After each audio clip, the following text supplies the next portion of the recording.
Central Board of Secondary Education (CBSE) na lawba Class 10 amasung 12 ki fal ngasi langthokre. Mahiroisingna examination-sing asigi fal CBSE gi official website cbse.gov.in natraga results.cbse.nic.in dagi yengba yagani. CBSE na piba marksheet aduna login credentials-sing sizinaraga access tawba yagani.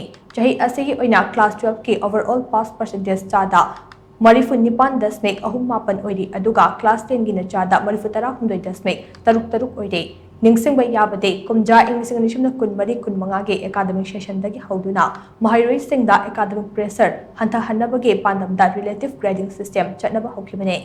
Kumja English na kun mari ge Class 10 examination da punna Mahiroi lakh kun nithoi ga lising kuntra ga nipan ga janipan kun tare na exam thake. Madugi manungda Mahiroi lakh kun lising Marifutara Mangaga Chamri Humfutaret passed okay. Masina Apunba Mahiroi Senge Marakta Chada Marifutara Hundoi Dasmek Tarukna passed okay. Class 12 ki oina Punna Mahiroi Lak Taraga Taruk Lisim Kun Mathoiga Chaniga Kun Marina exam thabada Mahiroi Lak Taraga Mari Lisim Kun Taruka Chamri Kuna passed out Duda passed out Chang Chada Marifutaret Dasmek Mapan Nipan okay.